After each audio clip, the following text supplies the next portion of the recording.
Hey, c'est Mystique et aujourd'hui je vous retrouve dans un nouveau décor pour faire une vidéo que j'ai jamais faite sur ma chaîne. Je vais vous raconter 33 faits qui me concernent.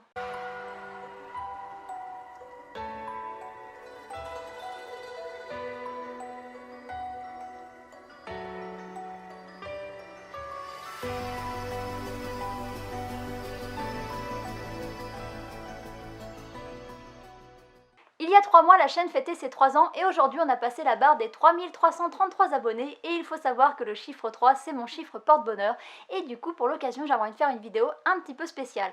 Je vous avais demandé au mois de mai sur Instagram ce qui vous intéresserait comme type de vidéo, pas mal avaient répondu une FAQ, mais comme j'ai déjà fait une FAQ il y a un an pour mes 1000 abonnés, eh bien j'aimerais faire quelque chose de différent et je me suis dit que ça pourrait être marrant de vous partager 33 faits qui parlent de moi puisque je parle très peu de moi finalement et je dis très peu de choses personnelles et comme c'est une occasion un petit peu spéciale, et pour une fois je pourrais vous raconter des choses qui sortent un petit peu de l'univers manga. Même si j'adore le chiffre 3, je ne vais pas vous partager 3300 faits ou même 333 faits sur moi parce que j'ai déjà galéré à vous en trouver 33. J'ai demandé de l'aide autour de moi et mine de rien de trouver des informations sur soi, je trouve ça assez compliqué. Et du coup il y a des informations que certains les plus assidus savent déjà, notamment ceux qui me suivent sur Instagram. Et si vous ne me suivez pas sur Instagram, qu'est-ce que vous attendez pour le faire? Franchement, je partage quasiment tous les jours des avis sur des mangas, vous ratez quelque chose. Non, non, je vous jure, vous ratez quelque chose. Pour en revenir à mes petits moutons, et bien du coup, il y a des informations que certains vont déjà connaître, et puis il y a des informations que je ne dirai pas, comme mon âge, ça je vous le garde pour les 10 000 abonnés si on y arrive un jour, et puis c'est pareil, je ne parlerai pas de ma vie personnelle, parce que c'est ma vie privée, et mes petits sentiments, et je les garde pour moi. Comme j'ai jamais fait ce type de vidéo, j'espère que ça va vous plaire, j'espère que ça vous permettra d'en apprendre un petit peu plus sur moi, et ceux que ça n'intéresse pas, eh bien je vous invite de ce pas à quitter la vidéo, parce que je vais commencer sans plus tarder par le point 1, et le point 1, c'est que j'ai une grande sœur, on est deux, et du coup j'ai une grande sœur avec qui je m'entends plutôt très bien, on fait pas mal de conneries ensemble, on rigole beaucoup et il y a des gens à une époque qui nous avaient trouvé très insupportables, qui nous avaient comparé à une fusion de Sangoku et Vegeta. C'était en fait quand on n'était pas ensemble on était déjà assez insupportable, mais quand on était ensemble on était vraiment super insupportable. C'était pas très gentil, mais finalement la petite comparaison au manga, même si j'en lisais pas encore à l'époque, eh bien c'est pas mal et je dois avouer que c'est plutôt vrai, c'est qu'on aime bien faire des conneries, on aime bien rigoler et quand on est ensemble, eh bien je comprends que pour ceux qui ne sont pas dans le délire, ça soit difficile à vivre, mais c'est comme ça, il faut nous supporter parce qu'en fait on changera pas. Le deuxième point reste dans la famille, mais il est beaucoup moins gai que ce que je viens de vous raconter. Et du coup, il faut savoir que j'ai perdu mon papa il y a 9 ans. Mes parents étaient déjà séparés à l'époque, mes parents se sont séparés il y a très longtemps. Et du coup, mon père à l'époque était remarié avec une femme et je n'ai jamais revu cette femme et ses enfants, donc mes demi-frères par alliance, depuis que mon père est décédé. Et pour la femme, c'est pas très grave parce que franchement, j'avais aucune affinité avec elle, mais ça fait quand même bizarre de se dire que j'ai eu des demi-frères pendant de nombreuses années et que je les reverrai sans doute jamais. Pour rester dans la thématique famille, le point suivant c'est que je ne veux pas d'enfants et je n'en ai jamais voulu et je pense que je changerai jamais d'avis. Depuis toute petite je ne veux pas d'enfants et plus j'ai grandi, plus il y a des choses qui venaient renforcer mon non-désir d'enfant et du coup je trouve que cette société elle est quand même assez compliquée pour mettre des enfants au monde. Ceux qui le font ont beaucoup de courage et comme j'ai pas envie et que en plus c'est rien qui vient faire changer et vaciller mon non-envie d'enfant, je pense que j'en aurai jamais. J'en aurai jamais, mais le point 4 c'est que j'ai une petite minette qui s'appelle Agraf et qui a 13 ans et qui est très mignonne et qui est quasiment comme mon enfant, même si c'est un chat, c'est quand même beaucoup plus pratique qu'un enfant parce que je peux partir en week-end comme ça et la laisser. Et bien voilà, un enfant, on ne peut pas décemment le laisser comme ça dans l'appartement pendant 2 jours, il va mourir, alors que mon chat, je peux partir et je peux le laisser. Bien que j'aime pas trop la laisser toute seule puisque elle est assez vieille et du coup j'ai toujours peur qu'il lui arrive quelque chose, donc c'est très faux ce que je viens de dire, je la laisse très très rarement toute seule pendant un week-end, mais quand elle était plus jeune je le faisais et donc c'est quand même vachement plus pratique qu'un enfant. Le point suivant c'est que j'ai grandi à la campagne, de ma naissance à mes 18 ans, j'ai habité dans un petit bled où il y avait moins de 3000 habitants au fond de la campagne sartoise et dès que j'ai pu partir, je suis partie parce qu'il n'y avait vraiment rien à faire. Je trouvais ça vraiment très chiant à l'époque, mais maintenant, parfois la campagne me manque. J'habite en région parisienne et du coup, j'avoue que j'ai besoin des fois d'aller dans la nature pour me ressourcer parce que ça me manque quand même assez beaucoup et j'aurais jamais cru dire ça, mais voilà, il faut croire que je vieillis et que du coup, j'aime bien le petit côté paisible de la campagne. Et du coup je passe aux 2 points suivants. Le premier c'est que ma ville de cœur en France c'est Rennes. J'ai habité à Rennes, j'ai adoré cette ville et j'adore beaucoup y retourner. Ma sœur habite juste à côté, du coup j'y retourne assez souvent et c'est la ville que je préfère en France.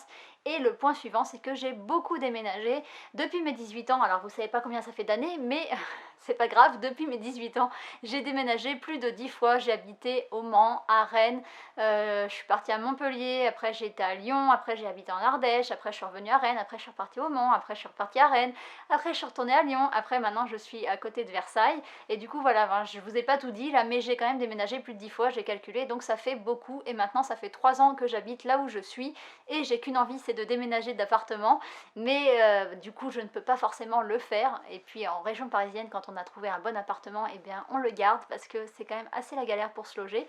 Mais voilà, c'est l'appartement que j'ai gardé le plus longtemps depuis mon enfance, puisque voilà, c'est la ville où j'habitais le plus longtemps depuis mon enfance, puisque avant ça faisait quand même 18 ans que j'y étais. L'information suivante n'a rien à voir et c'est la seule qui aura un lien avec la chaîne, puisque c'est eh bien le fait que je lis des mangas depuis moins de 5 ans, et donc du coup voilà, ça fait pas beaucoup de temps et je suis vraiment devenue très fan au point d'avoir une chaîne YouTube qui en parle, mais ça fait pas très longtemps que j'en lis, et du coup voilà, c'était un fait que je trouvais sympa de vous dire, même s'il y en a pas mal qui doivent déjà le savoir. Et du coup, fait suivant qui est aussi sur la lecture, il faut savoir que pendant très longtemps j'ai détesté lire, il a fallu attendre qu'un été la télé chez mes parents tombe en panne et qu'on n'ait pas les moyens d'en racheter une autre, et du coup, eh bien, comme je m'ennuyais pas mal, je me suis mise à lire, et ma mère était bibliothécaire, donc du coup j'avais pas mal de livres, et j'ai commencé par lire des petites histoires d'amour un petit peu à l'eau de rose, et je dévorais les livres, voilà, moi j'étais adolescente donc c'est normal, j'adorais les histoires d'amour, voilà, j'étais un petit peu gnangnan à l'époque, voilà, maintenant je préfère les trucs de tuerie et tout ça, mais bon,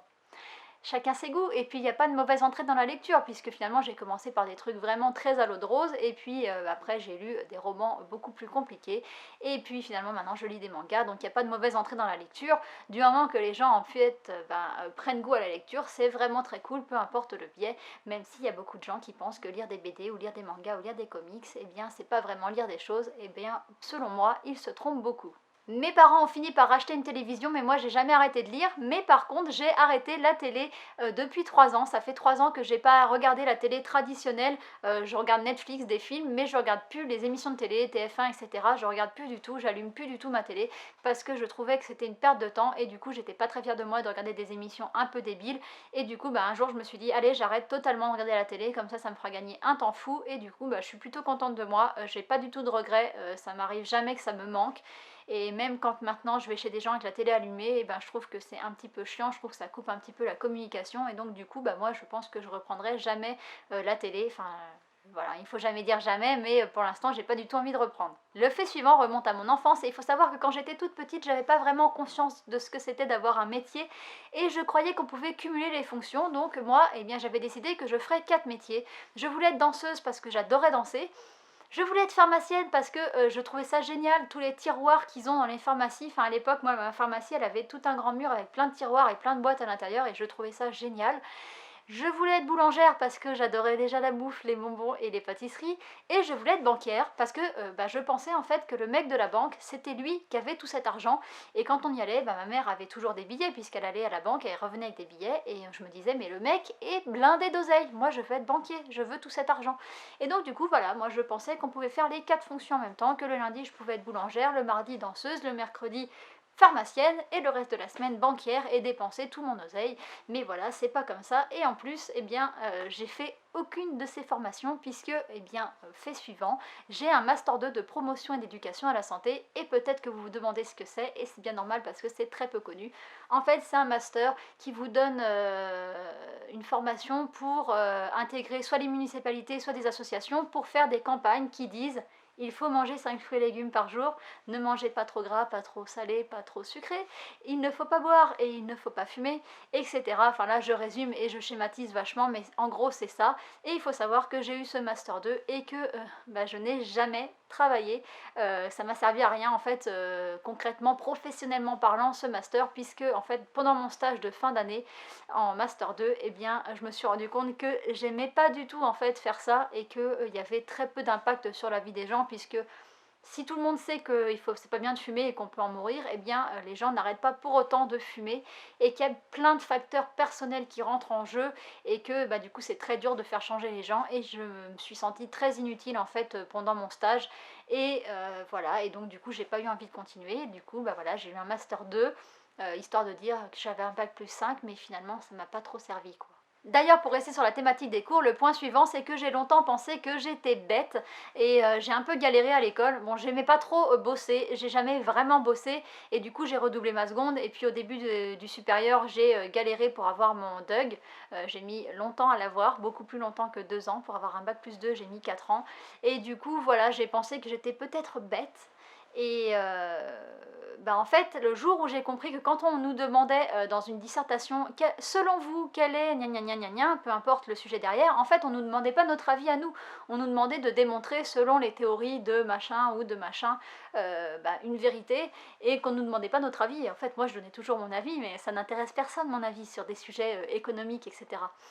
Et du coup, eh bien, le jour où j'ai compris ça et que j'ai compris comment fonctionnaient en fait les études, et j'ai mis beaucoup de temps parce que c'est en bac plus 3 que j'ai compris, eh bien j'ai jamais pu une note en dessous de 10. En fait, à partir du moment où j'ai compris qu'on ne me demandait pas mon avis, que fallait respecter les attentes du prof et il fallait en fait apprendre son cours par cœur, quitte à l'oublier après, mais que en fait d'apprendre son cours par cœur, ça permettait d'avoir des arguments pour démontrer telle ou telle théorie, j'ai jamais pu une note en dessous de 10 et j'ai eu ma licence avec mention, enfin j'ai été boursière au mérite, donc voilà, j'ai vraiment eu des très bonnes notes après. Je disais plus jamais ce que je pensais, mais du coup j'avais des bonnes notes, donc voilà. Après c'est le système français qui est fait comme ça, où on nous demande en fait d'avoir des connaissances, on nous apprend à apprendre pour que plus tard on continue d'apprendre tout au long de notre vie, mais bon c'est pas forcément évident, et moi apprendre des choses par cœur, j'avais beaucoup de mal parce que je trouvais ça inutile, je me rendais compte qu'on oubliait très vite ce qu'on avait appris et du coup voilà, j'avais pas envie d'apprendre des choses pour rien. Et voilà, puis de manière, l'école ça n'a jamais été trop mon truc, j'ai beaucoup aimé apprendre en dehors de l'école, mais du coup à partir d'un moment je me suis dit il faut que j'apprenne en fait et je vais avoir des bonnes notes et je vais finir mes études parce que sinon je vais y rester pendant 120 ans. Si j'apprends pas et que je continue de donner mon avis, je vais continuer de redoubler et ça va pas. Et donc du coup, j'ai fini par avoir un bac plus 5, donc il faut jamais lâcher l'affaire. D'ailleurs, le fait suivant, c'est que rétrospectivement, j'aurais préféré faire des études de psychologie ou de journalisme, parce que j'ai commencé mes études dans le supérieur en faisant de l'économie, et c'était vraiment pas mon truc, et c'est pour ça qu'après j'ai changé de voie et je suis partie dans les sciences humaines, mais du coup j'aurais adoré faire psycho et devenir psychologue. Voilà, c'est un des grands regrets que j'ai, mais reprendre 5 années d'études, c'est vraiment trop pour moi. Je passe au fait suivant et je viens de vous dire que j'aurais bien aimé être journaliste et en fait j'adore écrire et j'écris des histoires et donc c'est ça le fait suivant, c'est que j'écris des histoires, j'en ai écrit plus d'une dizaine et il y en a une qui est très très longue, j'écris carrément une nouvelle et j'aime bien les histoires qui finissent mal, donc souvent mes histoires ne finissent pas bien et du coup ma nouvelle est très très sombre, très très sordide, c'est un thriller et du coup voilà, peut-être qu'un jour j'aurai l'occasion de la réaliser en court métrage, ça serait un de mes rêves, du coup c'est un autre fait mais qui n'est pas compté dans les faits, mais bon voilà, et du coup j'adore écrire et j'aimerais bien continuer toujours dans toute ma vie à écrire des histoires. Et malgré les choses que je fais dans ma vie ou tous les diplômes que j'ai pu avoir, il y a une chose qui ne change pas pour l'instant, c'est le fait que j'ai pas du tout confiance en moi. Parmi les 33 choses que je vous dis aujourd'hui, c'est peut-être la première à laquelle j'ai pensé, tout mon entourage le sait et du coup c'est quelque chose sur lequel je travaille, j'essaye de plus prendre confiance, mais c'est assez compliqué et du coup voilà, il y a des traits de caractère que j'aime pas chez moi et du coup le fait suivant, c'est un de mes traits de caractère, c'est le fait que je suis pas du tout sociable. J'ai beaucoup de mal à faire des activités pour rencontrer des nouvelles personnes. Une fois que je connais les gens, ça va, je peux parler de tout librement, j'ai pas de tabou et tout ça, mais rencontrer des nouvelles personnes c'est assez compliqué et du coup fait suivant, c'est que j'adore être seule et j'aime beaucoup être chez moi et j'adore que mon chez moi soit comme un petit cocon, j'adore que ça soit blindé, en fait le style épuré, tout ça c'est pas du tout pour moi, j'ai tout un bric-à-brac chez moi, j'aime bien en fait avoir l'impression d'être confinée et d'être dans un cocon et du coup j'aime bien être chez moi. Je crois que je viens de vous faire une des définitions les plus courantes d'otaku, c'est-à-dire des gens qui aiment bien être chez soi pour lire des mangas ou faire du gaming ou des activités de ce genre et franchement ça me décrit pas mal. En même temps je suis née le 15 décembre, la journée mondiale des otaku, je pense que j'étais prédestinée à bien aimer me prélasser chez moi. En même temps, tout ça, ça a été renforcé aussi depuis que j'ai des problèmes de santé. Donc le point suivant, c'est que j'ai des problèmes de santé qui sont plutôt nombreux. Donc déjà, je suis hypersomniaque, ça veut dire que je dors beaucoup, beaucoup, entre 10 et 12 heures par jour. Donc ça me bouffe tout mon temps. Il faut savoir que du coup, sur une semaine, ça me prend 28 heures de plus en moyenne que quelqu'un qui va dormir 8 heures. Donc c'est un petit peu comme si j'avais pas de week-end, pour vous faire un aperçu, quoi. C'est un petit peu comme si vous aviez pas de week-end, quoi. Donc c'est un petit peu la merde.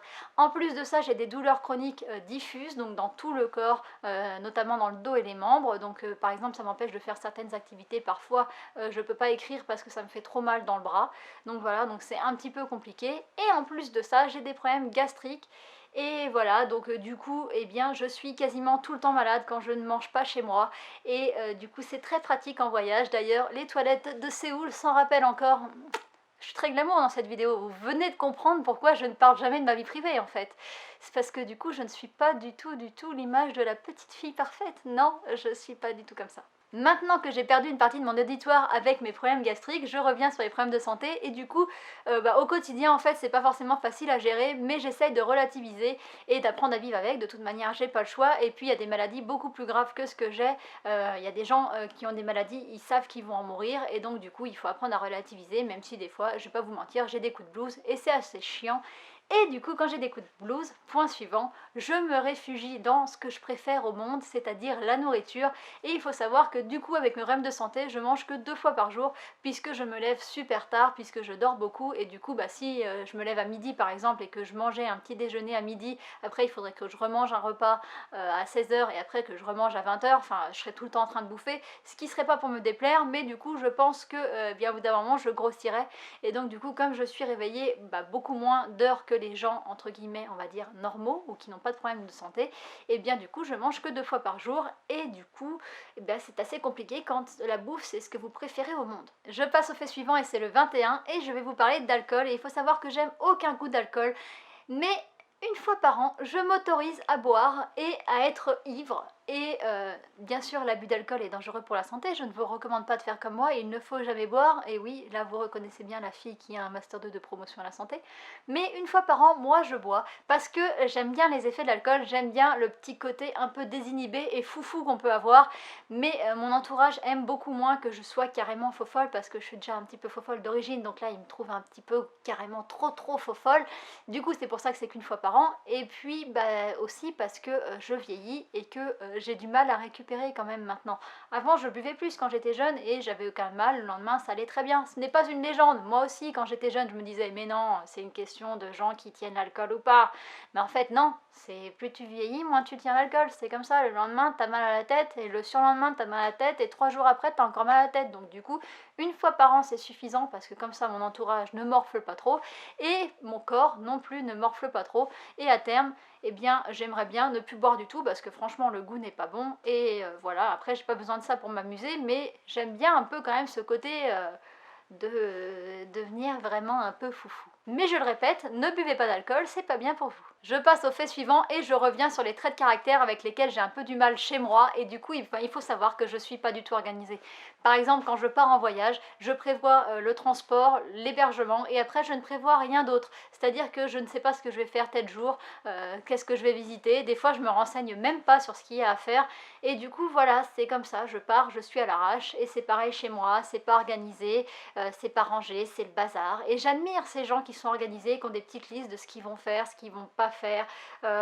Enfin voilà, il y a des gens qui sont super carrés et tout, et je les admire. Franchement, j'adorerais être comme ça. Je sais que c'est pas forcément un problème d'être à l'arrache, de faire carpe diem, on verra bien, mais en fait, au fond de moi, je suis pas comme ça. C'est-à-dire que moi, quand je pars et que j'ai rien organisé, je flippe. Je me dis pas, on verra bien ce qui va se passer. Je me dis, oh, ça va être la merde, ça va trop être la merde. Et souvent, c'est pas trop la merde. C'est un petit peu la merde, c'est un petit peu tout dans le speed, mais voilà, de toute manière, c'est ma vie. Je cours tout le temps après le temps, je dors beaucoup et du coup, j'ai jamais le temps de faire ce que je veux. Et moi, si je fais une liste avec des petits trucs à cocher, je suis capable de faire 15 000 trucs, mais rien de ce qu'il y a sur la liste. Enfin voilà, je suis comme ça. Je suis pas organisée et je fais toujours tout au dernier moment. C'est comme ça mes vidéos. Là par exemple on est jeudi et je suis en train de tourner ma vidéo pour demain, ce qui est exceptionnel parce que des fois je tourne le vendredi pour le vendredi. Par exemple hier j'ai posté une vidéo, je l'ai postée à 22h parce que je l'ai tournée, il était 18h, alors que normalement mes vidéos elles sortent à 13h. Enfin voilà, je suis pas organisée et c'est un des points les plus chiant, je dirais, de ma personnalité, parce que c'est quelque chose que j'accepte pas. Pourtant j'ai l'impression que je suis comme ça au fond de moi. Enfin j'arrive pas à savoir, parce que j'aimerais être organisée mais finalement j'y arrive pas. Donc Ouais, c'est un petit peu chiant et du coup, voilà, c'est quelque chose que j'aime pas trop chez moi. Le fait suivant, c'est aussi sur un de mes traits de personnalité et c'est le fait que j'ai du mal à choisir. Alors dans ma vie de tous les jours, je suis quelqu'un d'assez déterminé et du coup, je sais ce que je veux et bah, généralement, j'ai pas de choix à faire. Mais quand on me demande de choisir des choses que je préfère, notamment des mangas, des personnages, des films, de la bouffe, eh bien j'ai énormément de mal à choisir des choses que je préfère et bah, c'est pour ça qu'en 2018 j'ai fait un top 20 et j'ai triché, j'en ai mis plus que 20 et c'était déjà beaucoup 20 parce que sur 2018 c'était que les nouveautés dont je parlais et j'avais eu déjà un mal fou à choisir et on me demande souvent fais un top 10 des mangas que tu préfères sur ta chaîne mais franchement j'ai déjà essayé. J'étais rendue à plus de 20 et j'étais même pas à la moitié des mangas que j'ai donc ça sera au pire un top 100 que je ferai peut-être un jour mais sincèrement c'est hyper dur pour moi de choisir et du coup le fait suivant c'est que c'est dur pour moi de choisir des préférés et c'est dur pour moi de choisir des vêtements. J'ai beaucoup de vêtements et d'ailleurs sur ma chaîne YouTube j'essaie de changer à chaque fois de haut devant la caméra pour pas avoir deux fois le même haut. Je crois que j'ai pas encore mis deux fois la même tenue dans les vidéos donc ça vous prouve à quel point j'en ai beaucoup mais dans ma vie de tous les jours je suis pas coiffée, pas maquillée et je suis quasiment habillée tout le temps pareil. Soit j'ai un jean avec des baskets et un sweat, soit une petite robe noire avec des collants et des baskets ou des boots et je suis quasiment toujours habillée pareil alors que j'ai un choix monstre dans les vêtements. Et d'ailleurs, un autre fait, c'est que j'ai plus de 100 paires de chaussures, j'ai énormément de chaussures. Je suis pas fétichiste des pieds, bien que je pourrais, parce qu'un autre fait, c'est que mes pieds sont tout petits. Je fais du 35-36, donc j'ai vraiment des tout petits pieds. Mais du coup, à une époque, j'adorais acheter des chaussures. Je me suis un peu calmée, même si des fois je recraque. Mais je suis pas raisonnable pour les mangas, donc du coup, j'ai jamais été vraiment très raisonnable, ni pour les vêtements, ni pour les chaussures. J'ai un problème, voilà, je suis une acheteuse compulsive, on va pas se mentir, c'est comme ça quoi. Donc du coup, ben, j'ai beaucoup de paires de chaussures, j'essaierai de me mettre une photo là, et beaucoup de vêtements, et d'ailleurs ma couleur de vêtements, le préféré, c'est le noir, c'est un autre fait sur moi. Et du coup, je vais me trouver une excuse dans le fait suivant pour avoir autant de chaussures et de vêtements, c'est que j'ai déjà été modèle photo, j'ai déjà posé en tant que modèle. Alors ça fait 2 ans que j'ai pas posé, j'avais fait quelques shootings avant, pendant, en fait à partir de 2013 il me semble, jusqu'à bah, du coup 2017. Et j'aimerais bien reprendre mais en fait j'ai juste arrêté parce que j'ai pas le temps et du coup c'était quelque chose que j'adorais et que j'ai fait pour essayer de prendre confiance en moi. Donc il y a plusieurs choses que j'ai fait comme ça et je vais vous les lister. Donc la première c'est d'avoir fait du modeling, je sais pas comment ça se dit, d'avoir été modèle photo. La deuxième chose c'est que j'ai fait de la pole dance sportive. Alors ne vous imaginez pas que j'ai fait des choses en soutien-gorge, petite culotte et chaussures plateforme. C'était sportif donc j'étais habillée avec des baskets et un short de sport et une brassière de sport et j'essaierai de vous mettre une photo là et j'en ai fait pendant je sais pas une dizaine de séances et j'ai arrêté parce que je me suis blessée parce que bien sûr avec mon corps en carton là, mon corps en kit d'Ikea, et bien voilà j'adorais en faire mais il faut que je me blesse tout le temps et donc du coup bah, j'ai dû arrêter. J'aimerais bien reprendre peut-être à la rentrée, on verra, ça dépend de ce que les docteurs disent, j'ai pas forcément le droit de faire tous les sports que je veux. Et la dernière chose que j'ai faite qui m'a donné un petit peu plus confiance en moi, c'est mes tatouages. Donc vous avez sûrement vu déjà celui-ci, mais j'en ai un autre dans la nuque et entre les omoplates. Et donc du coup voilà, j'aimerais bien avoir tout mon bras recouvert de ce côté-là. Et il faut savoir que mes tatouages sont des demi-tatouages parce que à chaque fois en fait mon tatouage a une signification et à chaque fois le tatoueur n'a pas voulu me faire la deuxième moitié. Donc par exemple celui-ci il représente en fait une part de ma personnalité que j'aimerais bien apaiser parce que je suis quelqu'un qui est souvent soit noir soit blanc et du coup j'aimerais bien plus être mesurée dans mes propos, dans ma vie, etc. Donc du coup bah, une boussole ça permet d'indiquer un cap et c'est un cap à garder donc c'est pour ça que je l'ai fait et je voulais me faire un infini. Alors je sais que c'est le tatouage bateau et qu'il y a plein de tatoueurs qui veulent plus le faire parce qu'il y a beaucoup de gens qui l'ont fait et donc du coup bah, moi j'en voulais un quand même parce que bah, ce signe je l'adore et du coup je voulais me faire de l'autre côté un infini qui exprime le côté eh bien soit c'est plus l'infini soit c'est moins l'infini, il n'y a pas de milieu, c'est toujours dans l'extrême et du coup bah, ça voilà c'était la deuxième signification, c'était comment j'étais et puis ce à quoi j'aspirais et du coup bah, le tatoueur n'a pas voulu me faire mon infini et c'est pareil dans le cou j'ai un soleil avec en dessous des inscriptions en tibétain et je voulais faire des étoiles à un autre endroit de mon corps et le tatoueur n'a pas voulu donc du coup j'ai que des demi-tatouages avec des demi-significations et pour l'instant ça me pose pas trop de problèmes et je sais même pas si je ferai le reste des significations finalement donc on verra bien parce que j'ai déjà demandé à plein de tatoueurs et plein de tatoueurs ne veulent plus faire d'infini donc bah, je vais pas les forcer quoi, je vais pas les faire tatouer chez un tatoueur quitte à toucher lui et de me taper une infection, je préfère faire avec un tatoueur que je fais confiance et qui ça se passe bien. Et bah tant pis s'il veut pas me faire d'infini. On verra plus tard. Je passe aux 3 derniers faits et ça va aller beaucoup plus vite que le reste puisque c'est juste, je vais vous parler de mes peurs et de mes croyances ou non-croyances. Et donc le premier fait, c'est que je ne crois pas en Dieu, donc j'ai rien d'autre à dire. J'aimerais bien y croire parce que franchement ça a l'air super cool de croire en Dieu, de croire qu'il y a une vie après la mort, mais bah moi j'y crois pas, donc c'est comme ça. La deuxième chose, c'est que je ne crois pas à l'astrologie.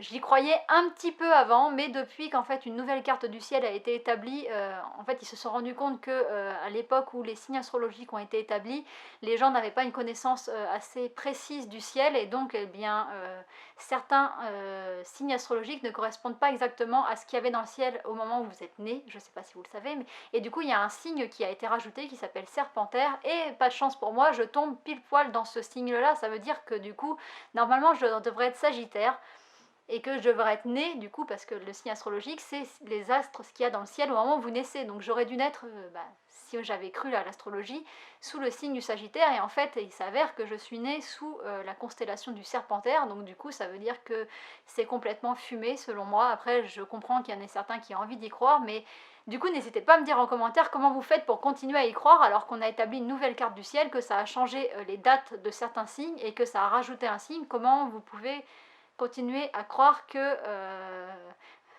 vous faites partie d'un signe alors que moi personnellement par exemple j'aurais pu croire que j'étais dur comme fer, que j'étais Sagittaire et en fait me rendre compte que je suis Serpentaire, que je suis née dans le ciel, c'était la constellation Serpentaire et que les astrologues en plus refusent pour la plupart de croire dans cette nouvelle carte du ciel alors que c'est établi scientifiquement. Enfin, du coup je veux bien des explications, voilà, si vous y croyez et dites-moi pourquoi vous y croyez et comment vous voyez cette nouvelle carte du ciel. Et je passe au dernier fait et ça va concerner mes peurs. J'ai deux peurs. La première c'est la peur des insectes. J'ai une peur phobique des insectes à tel point que je ne peux pas m'asseoir par exemple trop dans l'herbe l'été sans collant parce que j'ai vraiment peur qu'il y ait des insectes qui me montent dessus. Après j'ai pas de problème avec les araignées etc, je peux les tuer. J'ai pas de problème, si j'ai un petit problème, j'ai pas envie qu'il y ait des araignées chez moi donc je les tue, mais je vais pas m'enfuir en courant, je vais pas hurler, mais j'ai pas envie qu'en fait qu'il y ait des insectes sur moi. Et ma deuxième peur c'est la peur de la mort. Alors je sais pas si tout le monde a peur de la mort et si c'est finalement une peur commune à tout le monde, mais le fait que je ne croie pas en Dieu, pour moi quand on meurt tout s'arrête et du coup il n'y a pas de truc après et du coup j'ai pas du tout envie de mourir. Après au quotidien j'y pense pas du tout, mais c'est vraiment quelque chose que quand j'y pense ou quand on me pose des questions là-dessus, j'ai pas trop envie d'en parler parce que j'ai pas envie que ça s'arrête. Et donc voilà, j'ai pas envie que ma vie s'arrête, mais la vidéo elle va s'arrêter parce que je viens de vous donner 33 faits sur moi, c'était déjà je pense assez long, je ne sais pas s'il y en a beaucoup qui sont restés jusqu'à la fin. J'espère que vous avez appris des choses sur moi, enfin c'est sûr que vous avez appris des nouvelles choses sur moi parce qu'il y a plein de choses que j'avais jamais dites, j'espère que ça vous aura intéressé. Et puis il va bientôt y avoir une autre vidéo pour fêter les 3 ans de la chaîne qui sera un petit peu différente encore de ce que je fais d'habitude. Elle n'est pas encore finie de tourner ni de monter, donc du coup ça sera pas forcément le même jour que celle-ci. Mais voilà, restez connectés pour voir une autre vidéo différente sur la chaîne si ça vous intéresse. J'espère que cette vidéo vous aura plu, n'hésitez pas à me le dire en commentaire ce que vous en avez pensé et puis à me dire des choses sur vous parce que moi je vous dis plein de choses sur moi, mais vous dites-moi 2-3 faits sur vous qui sont intéressants à savoir. Voilà, et puis j'espère que ça vous aura plu. Je vous dis à bientôt pour une prochaine vidéo. Bye bye!